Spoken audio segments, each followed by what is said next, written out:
दिनेश चौधरी स्वागत करता हूं आप सबका हमारे YouTube चैनल इंग्लिश ड्रॉप में।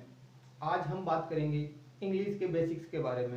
इंग्लिश स्टार्ट कहां से होती है, शुरू से लेकर जीरो से स्टार्ट करेंगे। हम बात करें इंग्लिश की बात करने से पहले मैं एक छोटी सी बात बता देता हूं लेटर के बारे में। देखो 3 वर्ड लिख रहा हूं लेटर। तीनों का प्रोनाउंसिएशन जो होता है वो होता है लेटर। ठीक है, बात पहले लेटर की करें। जो LATER है इसका मतलब होता है बाद में। जैसे हम एग्जाम्पल के लिए बोल सकते हैं सी यू लेटर, मतलब बाद में मिलते हैं। ठीक है, अगले लेटर की बात करेंगे। और जो आगे जो 2 लेटर लिखे हुए हैं, एक है LATTER और एक है LETTER। डिफरेंस है, एक में ए है और एक में ई है। अब देखो इंग्लिश की बात करें, इंग्लिश की शुरुआत कहां से होती है? ए से। एंड कहां होता है? जेड पर। तो जहां एक से शुरुआत होती है और जिस लेटर में ए है इसका मतलब होता है वर्ण। और अब आगे बात करेंगे लेटर की, जिसमें ई दिया हुआ है, ये है पत्थर। ठीक है, अब बात करें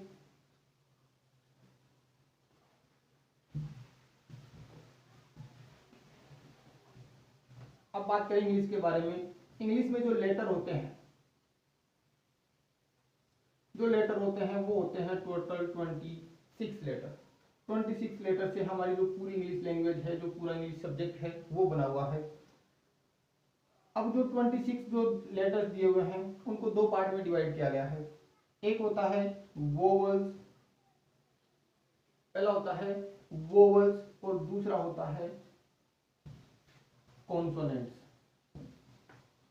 26 लेटर्स है टोटल, 2 पार्ट में डिवाइड किया गया है। पहला है वोवल और दूसरा है कॉन्सोनेंट। अब है वोवल की बात। वोवल होते हैं टोटल 5, ए, ई, आई, ओ और यू। अब बचे 21, वो सारे के सारे क्या होंगे? कॉन्सोनेंट। बात करें हिंदी की, वोवल्स का हिंदी स्वर। तो इंग्लिश में स्वर है वो टोटल कितने हो गए? 5। और बात करें कॉन्सोनेंट की, कॉन्सोनेंट कितने होते हैं? 21, जिनको क्या कहा जाता है हिंदी में? व्यंजन। इन सब 5 वोवल और 21 जो कॉन्सोनेंट है, इन सब को मिलाकर टोटल 26 लेटर है। और उन 26 लेटर्स पे सारी की सारी जो इंग्लिश है लैंग्वेज है, जो सब्जेक्ट है वो डिपेंड करता है। अब हम बात करें, जैसे मैं लिखूं लेटर्स की शुरुआत होती है ए से, कहां तक? जेड तक। ए से लेकर जेड तक टोटल कितने लेटर आ गए? 26। कॉन्सोनेंट भी आ गए और वोवल भी आ गए। जो ए है और जेड होगा, ए से कहां तक? जेड तक। टोटल है हमारे पास लेटर 26। अब इन 26 में है ए भी है, बी है, टी है, ओ है, वाई है, ऐसे करते करते जेड तक पहुंच गए। अब अगर मैं इनमें से सिंगल एक ए को उठा दूं तो ए को क्या कहा जाएगा? लेटर, जो कि हिंदी में क्या कहा जाता है? वर्ण। बी को लिया जाएगा, वो भी क्या होगा? वर्ण। वाई को लिया जाएगा, वो भी क्या होगा? वर्ण। ओ को लिया जाएगा, वो भी क्या होगा? वर्ण। सबको अगर एक एक की बात करें तो इनको कहा जाता है वर्ण। अब इनमें से मैं कुछ सिलेक्ट कर लेता हूं, जैसे लिखा बी, एक ले लिया, ओ एक ले लिया, वाई। इन्हीं को मैं एक ऐसे लिख देता हूं। तीनों लेटर है, तीनों को एक सीक्वेंस में क्रम में लिखा गया है। एक है बी ओ वाई, एक है वाई ओ और बी। ठीक है, इस बॉय का मतलब क्या होता है? लड़का। और इस वाई ओ बी इसका कोई मतलब नहीं होता। तो बात यह है कि इन लेटर्स को एक जगह लिखने पर, एक साथ लिखने पर अगर उनका कोई मीन निकलता है, मीन मतलब अगर उनका कोई अर्थ निकलता है, तो वो क्या बन जाता है? वर्ड। तो वर्ड की डेफिनेशन क्या होगी कि जो इंग्लिश के जो लेटर्स है उनको एक जगह लिखो, उसके बाद अगर उनका कोई मीन निकल रहा है, अर्थ निकल रहा है, तो उसे क्या कहा जाएगा, वर्ड कहा जाएगा। अब दूसरी बात है वर्ड के आगे, वर्ड के आगे आता है सेंटेंस। अब है सेंटेंस मतलब वाक्य। वाक्य किसे कहा जाएगा कि जो मीनिंगफुल वर्ड है, जो मीनिंगफुल वर्ड्स है उनकी एक जो सीक्वेंस बनी हुई होती है, उस मीनिंगफुल वर्ड की सीक्वेंस को क्या कहा जाता है, सेंटेंस कहा जाता है। अब बहुत सारे सेंटेंस, अभी जो बात हुई है सेंटेंस की, ये बहुत सारे सेंटेंस है, ये मिलकर क्या बनाते हैं, एक स्पीच बनाते हैं। हम बोल सकते हैं इसको पैराग्राफ भी बोल सकते हैं। बहुत सारे सेंटेंस मिलकर क्या बना देंगे, पैराग्राफ बना देंगे। देखिए एक बार फिर से देखते हैं। सबसे पहले बात हुई 26 लेटर्स की। 26 लेटर्स को दो भागों में बांट दिया गया। एक है वोवल्स जो कि होते हैं 5, एक होता है कॉन्सोनेंट जो कि होते हैं टोटल 26। इन सबको मिलाकर शुरुआत होती है ए से, कहां तक चलता है, जेड तक, ए से जेड तक। टोटल कितने लेटर हो गए, 26।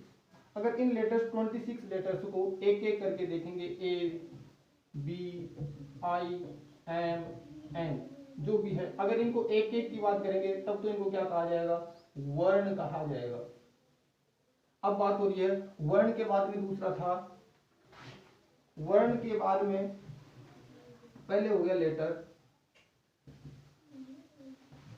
वर्ण लेटर था, लेटर के बाद में क्या आता है, वर्ड। वर्ड, वर्ड कहां से बनेगा, इन लेटर्स को एक जगह लिखो, एक जगह लिखने के बाद अगर उनका कोई मीन निकल रहा है, मीन निकल रहा है, मीन निकलते ही ये क्या बन जाएगा, वर्ड बन जाएगा।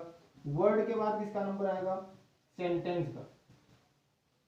वर्ड के बाद सेंटेंस का नंबर आएगा। सेंटेंस किसको कहा जाएगा कि जो मीनिंग वर्ड है, मीनिंगफुल वर्ड्स है, इनको एक सीक्वेंस में लिखा जाता है जिसको क्या कहा जाएगा, सेंटेंस।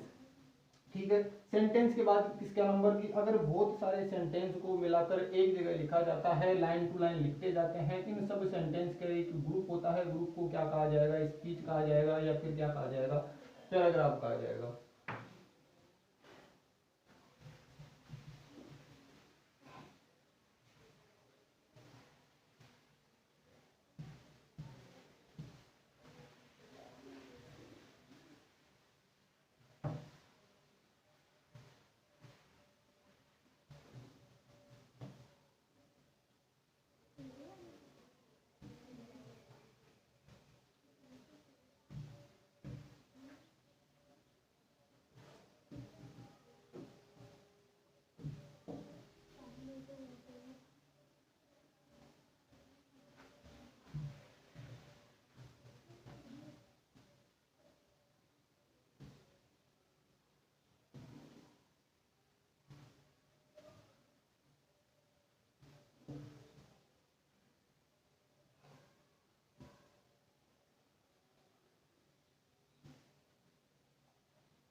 हाँ, हम बात कर रहे थे बेसिक्स ऑफ इंग्लिश के बारे में। बात हुई सबसे पहले लेटर की। लेटर कितने, 26। लेटर से क्या बने, वर्ड बना, वर्ड से क्या बना, सेंटेंस बना, और सेंटेंस से क्या बना, स्पीच। लेटर, वर्ड, सेंटेंस और स्पीच। अब मान लो बहुत सारे सेंटेंस लिखे हुए हैं स्पीच के लिए, सेंटेंस लिखे हुए हैं, उसको क्या बोल दिया जाएगा, स्पीच बोल दिया जाएगा। अब स्पीच में है, मान लो लिखा हुआ है ही इज ए बॉय, एक सेंटेंस लिखा है ही इज ए बॉय। देखो लिखा है ही इज ए और बॉय, इन सब का मतलब, ही का मतलब वह, इज का मतलब है, ए का मतलब एक, और बॉय का मतलब लड़का। मतलब सारे के सारे वर्ड से पता कैसे चला, क्योंकि इन सब का क्या निकल रहा है, कोई ना कोई मीन निकल रहा है। मीन निकलती है, सारे के सारे क्या बन गए, वर्ड बन गए। अब इन वर्ड को एक सीक्वेंस में लिखा गया, सीक्वेंस में लिखते ही ये क्या बन गया, सेंटेंस बन गया। ठीक है, सेंटेंस बना। अब सेंटेंस में कौन सा वर्ड क्या काम कर रहा है ये बात की जाती है। एक टॉपिक होता है ग्रामर का जिसे कहा जाता है पार्ट्स ऑफ स्पीच। क्या नाम दिया गया है, पार्ट्स ऑफ स्पीच। एक जो स्पीच लिखा गया है वो किन किन पार्ट से बना हुआ है। जैसे एक ह्यूमन बॉडी में होता है पार्ट्स ऑफ बॉडी। एक जो ह्यूमन है, एक इंसान है, उसके शरीर में कितने अंग दिए गए हैं, कौन कौन सा अंग किस काम में आ रहा है, किस अंग का क्या नाम दिया गया है। उसी प्रकार इंग्लिश एक पूरी बॉडी मान लिया जाए और उस बॉडी के कितने पार्ट है, कौन से पार्ट को किस नाम से जाना जाता है, क्या काम करता है, वो सब इसमें पता चलता है पार्ट्स ऑफ स्पीच में। अब जो पार्ट्स ऑफ स्पीच की बात है, वो पार्ट्स ऑफ स्पीच होते हैं टोटल 8। तो टोटल पार्ट्स ऑफ स्पीच है वो है टोटल 8। बात करें शुरू से, पहला होता है नाउन, दूसरा होता है प्रोनाउन, तीसरा होता है कंजंक्शन एडजेक्टिव, चौथा होता है एडवर्ब, 5 नंबर पे है कंजंक्शन, 6 नंबर पे है प्रीपोजिशन, 7 नंबर पे है वर्ब, 8 नंबर पे है इंटरजेंशन। ठीक है, पार्ट्स ऑफ स्पीच है टोटल 8 पार्ट्स में डिवाइड किया गया है। पहला होता है नाउन, दूसरा प्रोनाउन, तीसरा एडजेक्टिव, चौथा एडवर्ब, पांचवा कंजंक्शन, छठवां प्रीपोजिशन, सातवां वर्ब और आठवां इंटरजेंशन।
हम बात कर रहे थे पार्ट्स ऑफ स्पीच के बारे में।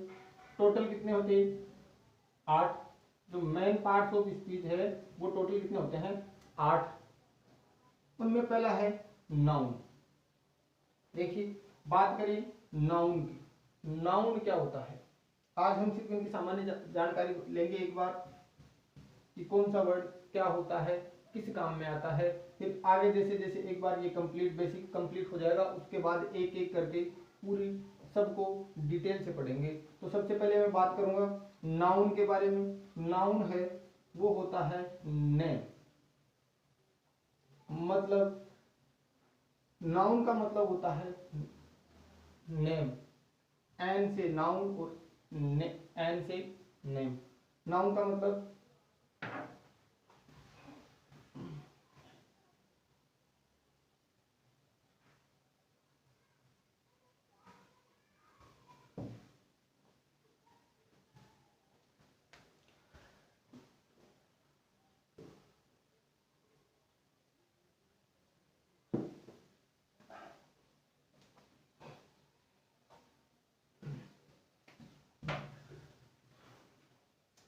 हाँ, हम बात कर रहे थे पार्ट्स ऑफ स्पीच के बारे में। पार्ट्स ऑफ स्पीच को टोटल कितने भागों में बांटा गया है? टोटल 8 भागों में बांटा गया है। कितने पार्ट है? 8 है। पहला है नाउन। नाउन का मतलब क्या होता है? नेम।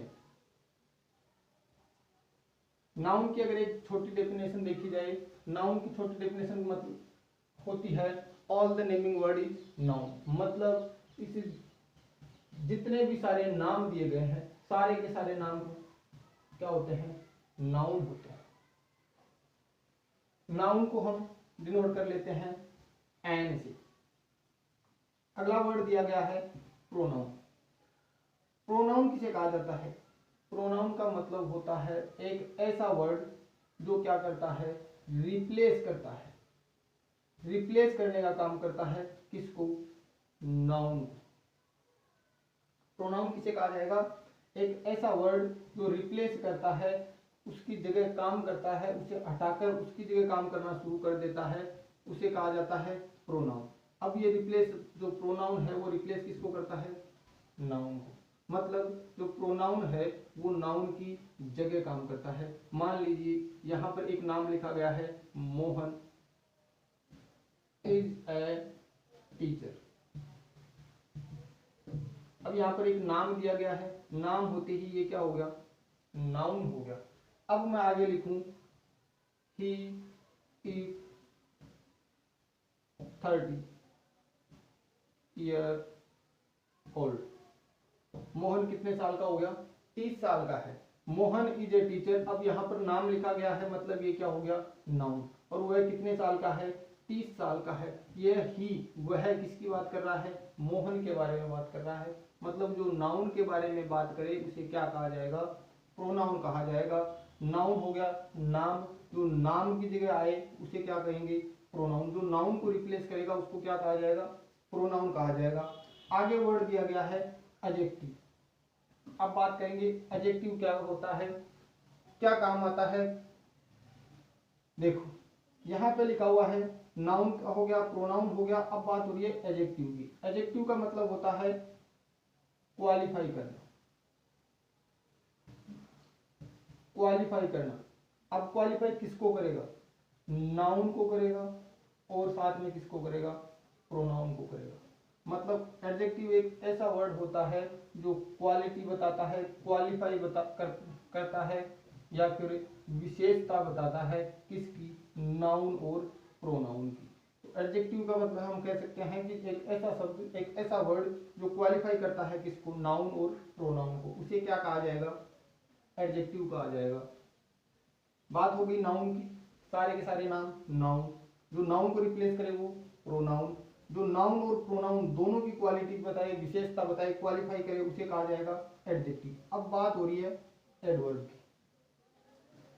एडवर्ब होता है काम वही करता है, क्वालिफाई करने का काम करता है, लेकिन किसको क्वालिफाई करेगा? वर्ब को। जो एडजेक्टिव है वो नाउन और प्रोनाउन को क्वालिफाई करेगा, और जो एडवर्ब है वो वर्ब को क्वालिफाई करेगा। अब बात करें आगे वर्ब। वर्ब का मतलब होता है एक्शन, मतलब क्रिया, मतलब काम। जो भी काम किया जाता है वो किस में आता है? वर्ब में आता है। और वर्ब की जो फॉर्म होती है वो होती है टोटल 5। वर्ब की जो फॉर्म होती है वो होती है 5, और वर्ब के जो टाइप होते हैं वो होते हैं 2। एक होता है ट्रांजिटिव, और एक होता है इंट्रांजिटिव। वर्ब की जो टाइप है वो दो है, पहला है ट्रांजिटिव और दूसरा इंट्रांजिटिव। हिंदी में बात करें तो सकर्मक और इंट्रांजिटिव का अकर्मक। जो वर्ब थी, वर्ब है 5 फॉर्म है, 2 टाइप है। पहला टाइप है ट्रांजिटिव, दूसरा टाइप है इंट्रांजिटिव। इंट्रांजिटिव का मतलब सकर्मक। देखिए सकर्मक, नाम से पता चलेगा, से का मतलब होता है साथ और कर्म को हम बोलते हैं ऑब्जेक्ट। मतलब जिस वर्ब के साथ में ऑब्जेक्ट है वो कौन सी होगी, ट्रांजिटिव। अब आगे लिखा है अकर्मक। अकर्मक में है ए का मतलब होता है बिना और कर्म का मतलब वही ऑब्जेक्ट। मतलब देखें, एक होता है शब्द, वर्ड होता है, शब्द होता है ज्ञानी जिसको ज्ञान होता है, दूसरा होता है अज्ञानी मतलब जिसको ज्ञान नहीं होता। ए का मतलब है नहीं के अर्थ में, मतलब ऐसी वर्ब जिसके आगे ऑब्जेक्ट नहीं है उसे क्या कहा जाएगा, इंट्रांजिटिव। ठीक है, अगला वर्ड है, हम बात कर रहे हैं प्रीपोजिशन की। प्रीपोजिशन, देखिए प्रीपोजिशन नाम से ही पता चलेगा, एक है प्री, एक है पोजीशन। मतलब देखे तो प्री, दूसरा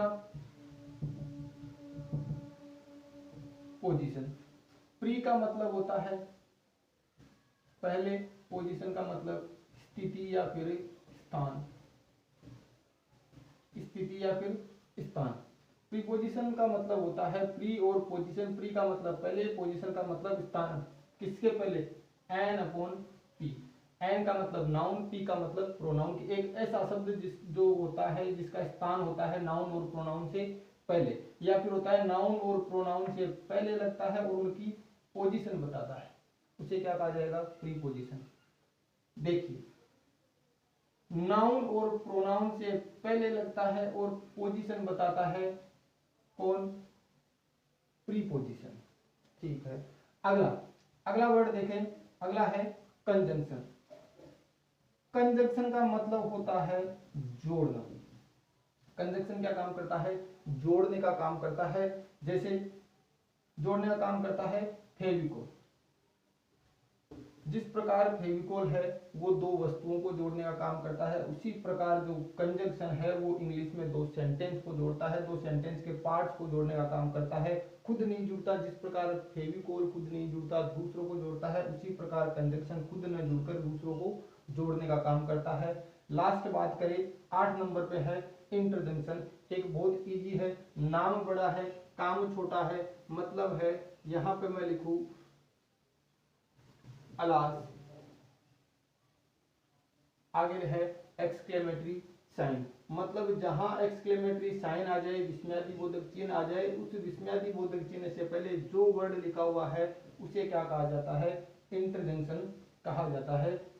ये था पार्ट ऑफ स्पीच का बेसिक, जो मैं मानता हूं लगभग पूरा हो चुका है। 8 पार्ट थे, 8 पार्ट को एक बार फिर से देखेंगे। पहला था नाउन। नाउन का मतलब name, all the naming word is noun. मतलब जितने के जितने नाम है सारे के सारे किसका काम करते हैं, नाउन का। अब जो नाउन को रिप्लेस करे उसे क्या कहा जाएगा, प्रोनाउन कहा जाएगा। प्रोनाउन का मतलब रिप्लेस करता है किसको, नाउन को। अब बात है 3 नंबर पे एडजेक्टिव की। एडजेक्टिव का मतलब जो नाउन और प्रोनाउन दोनों की क्या करेगा, क्वालिफाई करेगा, विशेषता बताएगा। एडजेक्टिव नाउन और प्रोनाउन दोनों की विशेषता बताएगा। अगला वर्ड है एडवर्ब। एडवर्ब है वो भी क्वालिफाई करता है, लेकिन किसको करता है, वर्ब को करता है। 5 नंबर पे था वर्ब की बात कर रहे हैं। वर्ब की फॉर्म होती है, वो होती है 5। एक होती है फर्स्ट फॉर्म, दूसरी सेकंड, तीसरी थर्ड, चौथी first plus ING, first form के साथ आईएनजी, और 5वीं होती है फर्स्ट फॉर्म के साथ एस और ईएस। ये होती है वर्ब की 5 फॉर्म। फॉर्म के बाद बात कर रहे थे वर्ब के टाइप की। टाइप होते हैं 2, एक होता है ट्रांजिटिव और दूसरा इंट्रांजिटिव। मतलब से का मतलब साथ, कर्म का मतलब ऑब्जेक्ट। एक ऐसी वर्ब जिसके साथ में ऑब्जेक्ट दिया हुआ है वो होगी ट्रांजिटिव। दूसरा है ए का मतलब बिना, कर्म का मतलब ऑब्जेक्ट की। एक ऐसी वर्ब जो बिना ऑब्जेक्ट के है उसे कहा जाएगा इंट्रांजिटिव। 6 नंबर पे बात कर रहे थे प्रीपोजिशन की। प्रीपोजिशन दो अलग अलग वर्ड से बना है, एक है प्री, एक है पोजीशन। प्री का मतलब पहले, पोजीशन का मतलब स्थान। एक प्रीपोजिशन है वो नाउन और प्रोनाउन से पहले लगता है और उनके स्थान को सुनिश्चित करता है। अगला वर्ड है कंजंक्शन। कंजंक्शन था इंग्लिश का फेविकोल। फेविकोल मतलब जोड़ने का काम करता है, सेंटेंस को जोड़ने का काम करता है, दो नाउन दो वर्ड्स को जोड़ने का काम करता है, उसे कहा जाता है कंजंक्शन। और इंटरजेक्शन था, बहुत इजी था। एक्सक्लेमेटरी साइन से पहले जो वर्ड होता है वो किसका काम करेगा, इंटरजेक्शन का काम करेगा। आज की क्लास यहीं खत्म कर